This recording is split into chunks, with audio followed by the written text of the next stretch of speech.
আসসালামু আলাইকুম সুপ্রিয় শিক্ষার্থীবৃন্দ, আজকে তোমাদের সামনে 11তম ক্লাস মাইক্রোসফট অফিস ওয়ার্ড 2003 এর সর্বশেষ ক্লাস আমাদের টুলস এবং টেবিল।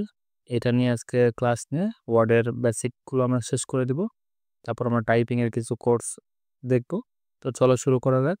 তো এখন দেখো আমরা মাইক্রোসফট অফিস ওয়ার্ডে আছি। তো আমরা এর আগে file, edit, view, insert, format পর্যন্ত সব কিছু শিখছি। যদি তোমাদের কোনো কিছু বুঝতে অসুবিধা হয় তোমরা ভিডিওগুলো আবার দেখতে পারো আমাদের ফেসবুক পেজ অথবা ইউটিউব চ্যানেল থেকে। আর যদি কোনো প্রশ্ন থাকে কমেন্টে জানাতে পারো, আর অথবা সরাসরি লাইভ ক্লাসে আসতে পারো। এখন আমরা তোমাদেরকে টুলসে আসলে টুলস মানে আমরা মোবাইল আমার সেটিং থাকে, তো মাইক্রোসফট অফিস ওয়ার্ডে যে সেটিংগুলো থাকে সেগুলো আর কি এই টুলসের মধ্যে আছে। তো টুলসের মধ্যে আমাদের অফিসিয়াল কাজ কম, সফটওয়্যার ইনস্টল করার সময় টুলসের ব্যবহারটা বেশি হয়, কাস্টমাইজ করার জন্য টুলসের ব্যবহারটা বেশি হয়। তো আমরা এখান থেকে যেগুলো অফিসিয়াল কাজে ব্যবহৃত হয় সেগুলো সম্পর্কে আলোচনা করব। তো দেখো টুলসের মধ্যে ক্লিক করার পর আমাদের সর্বপ্রথম আছে স্পেলিং অ্যান্ড গ্রামার। সেটা আমরা টুলসের মধ্যে থেকেও পাবো, অথবা আমাদের কিবোর্ড থেকে একদম ওপরে F7 যদি মারি তাও আমাদের এটা আসবে। তো ফর এক্সাম্পল স্পেলিং অ্যান্ড গ্রামারটা কি? স্পেলিং অ্যান্ড গ্রামারটা বলতে গেলে অনেক সময় অনেক বানান থাকে যেগুলো আমরা মুখে উচ্চারণ করতে পারি, কিন্তু আমরা কি করতে পারি না, লেখার সময় হয়তো সঠিকভাবে লিখতে পারি না। তো সেই বানানগুলো সঠিক আমি জানি, মুখে বলতে পারতেছি, কিন্তু স্পেলিংটা কোথাও কোনো একটা অ্যালফাবেট মিসিং হচ্ছে। তো সেই ক্ষেত্রে কী করবে? মনে করো এই যে ব্রাউন বানানটা, এখানে অ্যান আছে, কোনো কারণে তোমার থেকে এই বানানটাতে অ্যাম হয়ে গেছে। এখন দেখো এই এই ব্রাউনের এখানে দেখো লাল দাগ চলে আসছে। তো এই যে বানানটা ভুল দেখাচ্ছে, কেন ভুল দেখাচ্ছে? তার মানে তোমাকে বুঝতে হবে যে এ লাল দেওয়া আছে মানে তার মানে এটা মিস্টেক আছে। এখানে একটা বিষয় আছে, নাউন বাদে adjective, verb, adverb, preposition, conjunction, interjection যেগুলো আছে এগুলো শুধু ভুল দেখাবে। আর যতগুলো নাউন আছে প্রপার নাউন, কমন নাউন বাদে সবগুলো নাউন এখানে ভুল দেখাবে। তো নাউনের ক্ষেত্রে দেখো এটা একটা নাম, নামের ক্ষেত্রে লাল দাগ থাকবে, এটা কোনো সমস্যা নাই। কিন্তু যেগুলো তোমার নাউন বাদে যেগুলো আছে সবগুলোতে সঠিক থাকলে লাল আসবে না। যদি লাল চলে আসে তার মানে বুঝতে হবে আমাদের কোনো অ্যালফাবেট মিসিং আছে।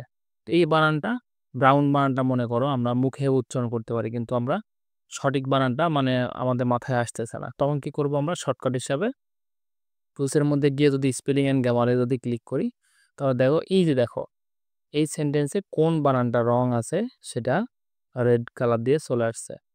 এই সেন্টেন্স ওয়াইজ কোন কোন ওয়ার্ডগুলো ব্যবহৃত হতে পারে সেগুলো সাজেশন হিসাবে তোমাকে দেখো এখানে দিয়ে রাখছে। তুমি এখন যেটা দরকার সেটা তুমি ক্লিক করে এই যে দেখো চেঞ্জ আছে, চেঞ্জে ক্লিক করে দাও, দেখো তোমার সেন্টেন্সটা ঠিক হয়ে গেল। এটা গেল আমাদের টুলস থেকে ফাংশন শেখা। তো আমরা এইটা আবার কি করতে পারি? আমরা হচ্ছে এই যে আবার ভুল করলাম আমরা, এই বানানটা আবার মাউসের, তোমাদের মাউসের ডান বাটন যেটা আছে, ডান বাটনে যদি ওই বানান যেটা ভুল আছে সেখানে যদি ডান বাটনে ক্লিক করো, তোমার সামনে দেখো এই যে সাজেশন হিসাবে সেই বানানগুলো দিয়ে দিবে। তো তুমি এখান থেকেও সেটা ব্যবহার করতে পারো। আচ্ছা, এটা গেল আমাদের টুলসের মধ্যে স্পেলিং অ্যান্ড গ্রামার। এরপরে আমাদের যেগুলো আছে সেগুলো আমাদের দরকার নাই, সেগুলো আমাদের সেটিংয়ের কাজ, সেগুলো আমরা আলাদা একটা ক্লাস নেব।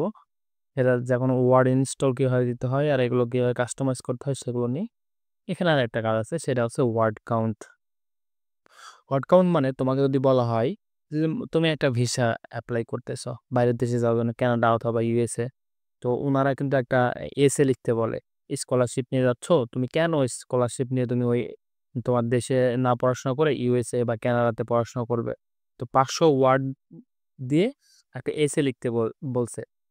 তো তুমি যে একটা এসে লিখছো এই কত ওয়ার্ডটা হলো, এই ওয়ার্ডটা কাউন্ট করবে কিভাবে? তো এই যে ওয়ার্ড কাউন্টগুলা তোমার হচ্ছে টুলসের মধ্যে গিয়ে ওয়ার্ড কাউন্টে যদি ক্লিক করো, তাহলে দেখো আমাদের এখানে একটা আমাদের ডকুমেন্টের যতগুলো ডিটেলস আছে সবগুলো এখানে পাবে। যেমন পেজ, কয়টা পেজ আছে আমাদের এখানে? 2টা পেজ আছে। কতটা ওয়ার্ড লিখছি আমরা? 34টা ওয়ার্ড। নো স্পেস কয়টা আছে, উইথ স্পেস কয়টা আছে, কয়টা প্যারাগ্রাফ আছে, কয়টা লাইন আছে, সব ডিটেলসগুলো, পেজের সব ডিটেলসগুলো, মানে একটা ডকুমেন্টে যতগুলো পেজ থাকবে, যতগুলো লেখা থাকবে, সব ডিটেলসগুলো এর মধ্যে পাবে। তো টুলসের মধ্যে শুধু আমাদের অফিসিয়াল কাজ হিসেবে এই 2টা কাজই আমরা শিখব। আর আপাতত আমাদের অফিসিয়াল কাজের জন্য এগুলো লাগবে না। তো এরপরে সবথেকে গুরুত্বপূর্ণ কাজ, ওয়ার্ডের মধ্যে সবথেকে গুরুত্বপূর্ণ কাজ হচ্ছে টেবিল। তো টেবিলটা আমরা কিভাবে শিখব? টেবিল আমরা তো জানি। তো টেবিল, এই যে ফর এক্সাম্পল এগুলোকে টেবিল বলা হয়। এই বিষয়গুলোকে কি বলা হয়? টেবিল বলা হয়। তো এই টেবিলটা আমরা নিব কিভাবে? তো দেখো, এই যে পাশাপাশি যে ঘরটা আছে, টেবিলের এই পাশাপাশি ঘরগুলোকে বলা হয় কলাম। পাশাপাশি গুলাকে কি বলা হয়? কলাম। তো আমাদের এখানে কয়টা কলাম আছে? আমাদের এখানে 5টা কলাম আছে। কয়টা? না, 4টা কলাম আছে। 1টা, 2টা, 3টা, 4টা। 4টা কলাম আছে। আর রো কয়টা? রো হচ্ছে পাশাপাশি যে ঘর, এই যে একটা, একটা, একটা। তো আমাদের রো আছে 5টা। ঠিক আছে? তো সেগুলোকে বলা হয় রো। আর পাশাপাশি যে ঘরগুলো আছে সেগুলোকে বলা হয় কলাম। তো যদি মনে করো যে এই টেবিলটা আমরা হুবহু নিব, তাহলে কিভাবে আমরা নিব? তো দেখো, আমরা যেখানে নিব সেইখানে ক্লিক করব। লিখার লাস্টে ক্লিক করে আমরা হচ্ছে টেবিলে চলে যাব। টেবিলে যাওয়ার পর আমাদের সামনে দেখো ইনসার্ট বলে একটা অপশন আছে। ইনসার্টে যাওয়ার পরে আবার টেবিলে, টেবিলে যাওয়ার পরে আমাদের দেখো এখানে একটা ডায়লগ বক্স চলে আসছে, নাম্বার অফ কলাম। তুমি কতটা কলাম নিবে? কলাম আমরা 4টা নিব, 4 লিখলাম। আর রো, রো বলতে গেলে নিচের গুলোকে রো বলা হয়। রো কয়টা নিব আমরা? রো নিব 5টা। দিয়ে যদি আমরা ওকে করে দিই, দেখো আমাদের সামনে টেবিল চলে আসছে। এখন টেবিলে যে বিষয় বেসিক ব্যাপার হচ্ছে, মনে করো যে এই যে সিরিয়াল নাম্বারটা, দেখো সিরিয়াল নাম্বারটা ছোট আছে, এটা বড় আছে, এটা বড় আছে। তো এই ঘরগুলোকে তুমি ছোট বড় কিভাবে করবে? সেই জন্য আমরা যদি কলাম ছোট বড় করতে চাই, তো কলামের যে দাগ আছে সেই দাগের উপরে যদি আমরা মাউসটা রাখি, দেখো আমাদের মাউসের তীর চিহ্ন চেঞ্জ হয়ে গেছে। আমি একটু জুম করে নিলাম তোমাদের বোঝার সুবিধার জন্য। তো দেখো, এই যে দেখো মাউস রাখলাম, মাউসের তীর চিহ্ন চলে আসছে। তীর চিহ্ন কি বলতেছে? হয় ডানে মুভ করতে হবে, নাহলে বামে মুভ করতে হবে। তো মাউসের এই তীর চিহ্ন আসার পরে এরকম চিহ্ন না, কিন্তু এরকম চিহ্ন না, কিন্তু এরকম চিহ্ন আসার পরে মাউস চেপে ধরে আমরা যেদিকে টানবো সেদিকে সেই কলমটা ছোট বড় হবে। তুমি চাইলে রো কম বেশি করতে পারো। দেখো রো তুমি কম বেশি করতে পারো। ঠিক আছে? তো এইটা আমাদের হচ্ছে কি? টেবিল। টেবিলের রো কলাম ছোট বড় করা। আচ্ছা, এর পরবর্তীতে দেখো আমাদের সামনে আমরা একটা টেবিল লিখে রাখছি। সময় নষ্ট না করে টেবিলটা লিখে রাখছি। এখন মনে করো এখানে আছে কি কি option? Serial number, name, roll, passing year. এখন একটা ঘর আমরা ভুল করে রেজিস্ট্রেশনের ঘরটা মিস্টেক করে ফেলছি। রেজিস্ট্রেশনে একটা কলাম লাগবে আমাদের, এ রোলের ডানে আর পাসিং ইয়ারের বামে। এখন আমরা এই একটা ঘর কিভাবে নিব, মানে একটা কলাম কিভাবে নিব? তো কলামটা কোন কোন পাশে হবে? রোলের ডানে, পাসিং ইয়ারের বামে। তো আমরা এইটা নিতে গেলে সবসময় আমাদের মনে রাখতে হবে আমরা কোন ঘরে মাউস ক্লিক করে রাখছি। তো যেহেতু আমরা রোলের ঘরে ক্লিক করছি, তার ডানে লাগবে। তো সেই ক্ষেত্রে আমরা কি করব? এই ঘরে ক্লিক করা অবস্থাতে আমরা টেবিলে গিয়ে ইনসার্টে গিয়ে দেখো আমাদের সামনে কলাম লেফট না রাইট। তো আমরা কলাম লেফট না রাইট এটা ডিপেন্ড করবে আমি কোন ঘরে মাউস ক্লিক করে রাখছি। যেহেতু আমি রোলের ঘরে ক্লিক করে রাখছি, সেই ক্ষেত্রে এটা ডানে ডানে লাগবে, সেই ক্ষেত্রে কলাম রাইট। কিন্তু আমি যদি পাসিং ইয়ারের ঘরে ক্লিক করতাম, তাহলে এখন কি হবে?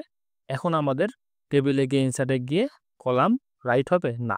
যেহেতু আমরা পাসিং ইয়ারের ঘরে ক্লিক করছি, এর বামে লাগবে, এই জন্যে কলাম লেফট। দেখো আমি কলাম লেফটে ক্লিক করি, দেখো আমাদের সামনে একটা ঘর চলে আসলো। আচ্ছা, এটা এখন আমরা যেটা লিখব সেটা অনুযায়ী এখানে বসাই দিব। এটা গেল আমাদের কলাম নেওয়ার ব্যাপার। কলাম নেওয়ার পরে এখন মনে করো এই যে হাসান যে ঘরটা আছে, এই হাসানের ঘরটা 4 নম্বরে যাবে, আর 3 নম্বরে আরেকজন বসবে, 3 নম্বরে আর একটা নাম ঢুকবে। তো সেই ক্ষেত্রে আমরা মনে করো যে হাসানের ওপরে রাফা ঢুকবে। তো এই রাফাকে আমরা কিভাবে আমরা ঢোকাবো? তাহলে এটা একটা রো লাগবে আমরা সুমাইয়ার নিচে আর হাসানের ওপরে একটা রো লাগবে। তো দেখো সেম ভাবে আমরা যেহেতু সুমাইয়ার ঘরে যদি ক্লিক করি, এখন আমরা কি করব? টেবিলে গিয়ে ইনসার্টে গিয়ে এই যে রো অ্যাভব না বিলো, তো রো অ্যাভব না বিলো সেটাও ডিপেন্ড করবে আমরা কোন ঘরে ক্লিক করছি। যেহেতু আমরা সুমাইয়ার নিচে একটা ঘর লাগবে, তাহলে আমরা রোতে ক্লিক করব, রো বিলো। কিন্তু আমরা হাসানে যদি ক্লিক করতাম তাহলে রো অ্যাভব হইতো। তো দেখো সুমাইয়া ঘরে ক্লিক করাছে, রো বিলো মানে নিচে ক্লিক করি, দেখো একটা ঘর অটোমেটিকলি চলে আসলো। আচ্ছা, এটা আমরা আন্ডু করে আরেকবার দেখাই। যদি হাসানে ঘরে ক্লিক করি, এখন টেবিলে গিয়ে ইনসার্টে গিয়ে যদি রো বিলো দিই তাহলে হবে? হবে না। তখন হাসানের নিচে চলে আসবে। আমরা তো হাসানের উপরে নেব আর সুমাইয়ার নিচে নেব। তো হাসানের উপরে নিতে গেলে রো অ্যাভব, যেহেতু হাসানের ঘরে ক্লিক করা আছে, দেখো চলে আসলো। আচ্ছা, এখন মনে করো অনেক সময় অনেক ঘর থাকে না, যে এই ২টা ঘর মিলে একটা ঘর, এই ২ এর ২টা ঘর মিলে একটা ঘর হবে। তো সেই ক্ষেত্রে কি করব? সেই ক্ষেত্রে আমরা এই ঘরটাকে সিলেক্ট করব। সিলেক্ট করার পরে টেবিলে গিয়ে দেখো মার্সেল, এটাকে একটু বড় করি, মার্সেল, মার্সেল করো, দেখো আমাদের সামনে এই ঘরটা কেটে গেল। এটাকে মার্সেল বলা হয়। মনে করো যে রেজিস্ট্রেশনের এই সবগুলো ঘর মার্জ করতে হবে এই নিচের ২টা বাদে। তো আমরা কি করব? এই ৩টা ঘর সিলেক্ট করলাম, টেবিলে গিয়ে মার্জ করলাম, দেখো আমাদের সামনে সবগুলো ঘর মার্জ হয়ে গেল। কয়টা ঘর? ৩টা ঘর। এখন আবার তোমাকে বলতেছে না না, যেহেতু এখানে ২টা ঘর আছে, সেই ক্ষেত্রে ২টা ঘর রাখতে হবে। এই একটা ঘরের যে একটা দাগ আমরা ভুলে কেটে ফেলছি, এ পাশ দিয়ে একটা ঘর এখন টানতে হবে। সেই ক্ষেত্রে কি করব? সেই ক্ষেত্রে আমরা টেবিলে গিয়ে ড্র টেবিল, এই যে ড্র টেবিল দেখতে পাচ্ছ, এই ড্র টেবিলে যদি আমরা ক্লিক করি, এই যে একটা ড্র টেবিলের ঘর চলে আসছে আমাদের সামনে, এটাকে আমরা বারের মধ্যে যদি ঢোকাই দিই, তো দেখো এই যে এখানে একটা মাউস দিয়ে এখানে ড্র টেবিল অপশন আছে, দেখো এখন মাউসের চিহ্ন কিন্তু একটা রুলের মতন হয়ে গেছে। এখন তুমি শুধু এই মাথা থেকে শুধু এই মাথাতে টান দাও, দেখো অটোমেটিকলি ঘর চলে আসলো। এইভাবে তুমি ইচ্ছে মতন যত ইচ্ছা কাস্টমাইজ করতে পারবে, এইভাবেও তুমি নিতে পারবে, এই যে এইভাবে তুমি আঁকাতে পারবে। এটা ড্র টেবিল। অ্যান্ড আমরা যে মার্জ করলাম না, মার্জ একটা সিস্টেম, ঘর কাটা। আরেকটা সিস্টেম হচ্ছে ইরেজার। দেখো এখানে ইরেজার বলে একটা অপশন আছে ড্র টেবিলের পাশে, ইরেজার মানেও ঘর কাটা। তো এই যে দেখো তুমি এখন এই যে একটা রোলারের মতন একটা অপশন চলে আসছে, যেটাকে আমরা ইরেজার বলি। তো ইরেজার দিয়ে তুমি যে ঘরে ক্লিক করবে ওই ঘরটা কেটে যাবে। দেখো তুমি মার্জ করতে গেলে তো সিলেক্ট করতে হয়, তুমি এটা নিয়ে তুমি যে ঘরে ক্লিক করবে সেই ঘরটা কেটে যাবে। এটা হচ্ছে আমাদের টেবিলের মধ্যে মার্জ আর হচ্ছে ড্র টেবিল আর রুলারের কাজ। তো এখান থেকে তুমি কি করতে পারবে? টেবিলটা নিয়েছো, টেবিলের এই যে দাগগুলো আছে, বর্ডারগুলো, এই বর্ডারগুলো কেমন মোটা চিকন করতে পারবে, সাইজ কেমন হবে, এর কালার কেমন হবে, তারপরে চারিদিক থেকে বর্ডার নিবে কি নিবে না, এগুলো তুমি কাস্টমাইজ করতে পারবে। এগুলো আমরা এক্সারসাইজের সময় আমরা তোমাদেরকে সম্পূর্ণটা বুঝিয়ে দিব। তো টেবিলের বেসিক নলেজ এগুলো ছিল, টেবিলে যেগুলো আছে সেগুলো আমরা 7-এ গিয়ে এগুলো স্প্লিট, তারপরে এগুলো বাদ বাকি সবগুলো আমরা কি করব, সামনে 7 যখন শেখাবো তখন তোমাদেরকে এগুলো সবগুলো বুঝিয়ে দেব। তো এই পর্যন্ত আমাদের বেসিক অফিস অ্যাপ্লিকেশনের কোর্স এটুকু পর্যন্ত ছিল। তোমাদের আরও কিছু তথ্য জানার থাকলে আমাকে জানাবে, সেই অনুযায়ী আবার তোমাদেরকে ক্লাস দেব, সমস্যা নেই। তো আজকের মতন এই পর্যন্ত। সবাই ভালো থাকবে, সুস্থ থাকবে আগামী ক্লাসের জন্য। আল্লাহ হাফিজ।